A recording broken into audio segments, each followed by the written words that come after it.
क्या आप एक ऐसे जीवन साथी की तलाश में हैं जो न आपके जिंदगी में केवल प्यार लाए बल्कि वह आर्थिक रूप से भी समृद्ध हो? तो यदि आप इस तरह के जीवन साथी की तलाश में हैं तो यह वीडियो सिर्फ आपके लिए है, क्योंकि ज्योतिष में कुछ ऐसे शुभ संकेत होते हैं जो आपकी जन्म कुंडली में देख करके बताया जा सकता है कि आपको अपनी जिंदगी में सही जीवन साथी मिलेगा, समृद्ध जीवन साथी मिलेगा या नहीं। इस चैनल को अगर आपने सब्सक्राइब नहीं किया है तो सब्सक्राइब जरूर कर लें, लाइक करें, शेयर करें और इस वीडियो को अंत तक देखें।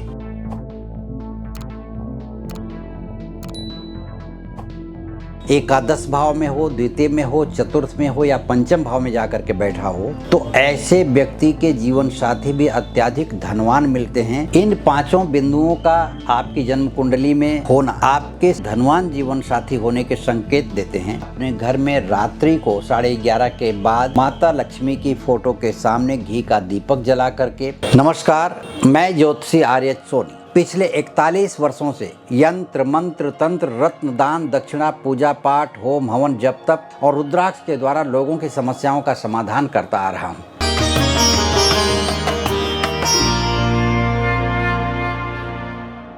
हर इंसान की एक ख्वाहिश होती है कि उसका जीवन साथी बहुत ही सुंदर मिले और प्यार करने वाले के साथ साथ वह जीवन साथी सुखी और समृद्ध हो, ताकि जीवन में किसी भी प्रकार के धन से संबंधित अड़चन न आए। तो इस वीडियो में मैं आपको यही बताने वाला हूँ कि जन्म कुंडली के किस भाव को कैसे देखें। इसमें आप अपनी जन्म कुंडली उठा करके स्वयं देख सकते हैं कि आपका जीवन साथी धनवान होगा या नहीं होगा। आइए अब हम जन्म कुंडली के कुछ 5 बिंदुओं पर बात करेंगे। इसके अलावा मैं कुछ आपको उपाय बताऊंगा जिन उपायों को करने से धनवान जीवन साथी मिलने की संभावना बढ़ जाती है। तो पहला जो बिंदु है या पहली जो बात है वो जन्म कुंडली का सप्तम भाव। आप पुरुष हैं या स्त्री, दोनों का ही सप्तम भाव ये बताता है कि आपका जीवन साथी कैसा रहेगा। तो जन्म कुंडली के सप्तम भाव में शुक्र बैठा हो अपनी राशि का, बुध बैठा हो अपनी राशि का, गुरु बैठा हो अपनी राशि का या कोई भी ग्रह अगर अपनी राशि का बैठा हो तो यह जान लीजिए कि वह आपको अच्छे धन समृद्ध वैभव के साथ आपका जीवन साथी मिलाएगा। अब दूसरा जो घर है जन्म कुंडली का, दूसरा जो बिंदु है वह है दूसरा घर जन्म कुंडली का। प्रथम भाव तो लग्न का होता है लेकिन दूसरा भाव धन का होता है। उस भाव का संबंध दूसरे घर का संबंध जन्म कुंडली में यदि 7वें घर के स्वामी से होता है, धन भाव का स्वामी 7वें में बैठा हो या 7वें भाव का स्वामी धन भाव में बैठा हो तो ऐसा व्यक्ति भी अकूत धनवान होता है। यानी अगर आपके सप्तम भाव का संबंध दूसरे भाव से या सप्तम भाव से आता है तो आपका जीवन साथी अत्यधिक सुखी और समृद्ध रहेगा।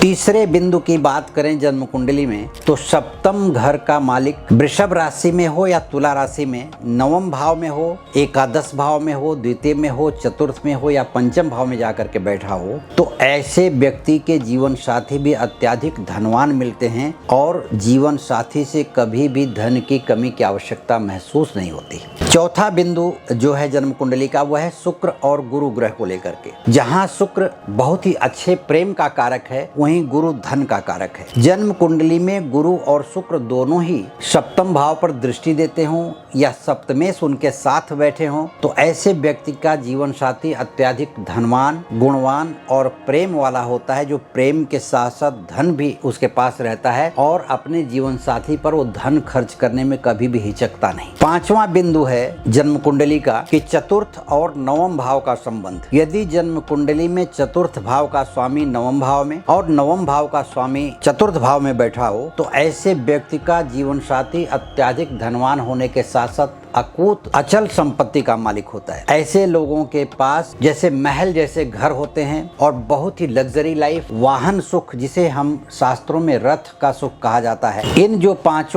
बिंदुओं की बात मैंने की है जन्म कुंडली में, इन 5 बिंदुओं का आपकी जन्म कुंडली में होना आपके सफल जीवन साथी होने के, धनवान जीवन साथी होने के संकेत देते हैं। लेकिन इसके अलावा भी यदि आपकी जन्म कुंडली में इस तरह की स्थिति नहीं हो तो मैं कुछ आपको ऐसा उपाय बताने जा रहा हूं कि जिन उपायों को करके आप एक अच्छे धनवान और प्यार करने वाले जीवन साथी को प्राप्त कर सकते हैं। तो सबसे पहला उपाय है कि शुक्र ग्रह की पूजा करना और शुक्र ग्रह के साथ साथ माँ लक्ष्मी की पूजा करना। तो माँ लक्ष्मी की पूजा प्रत्येक शुक्रवार को यदि आप करते हैं और उसी के साथ साथ माँ लक्ष्मी के मंदिर में बैठ करके या अपने घर में रात्रि को 11:30 के बाद माता लक्ष्मी की फोटो के सामने घी का दीपक जला करके स्फटिक की माला पर यदि माँ लक्ष्मी के मंत्र का 108 बार जप करें तथा शुक्र ग्रह के मंत्र का 108 बार जप करते हैं प्रत्येक शुक्रवार, तो आपकी जिंदगी में आपको धनवान साथी की प्राप्ति होती है। दूसरा उपाय है धनवान जीवन साथी प्राप्त करने के लिए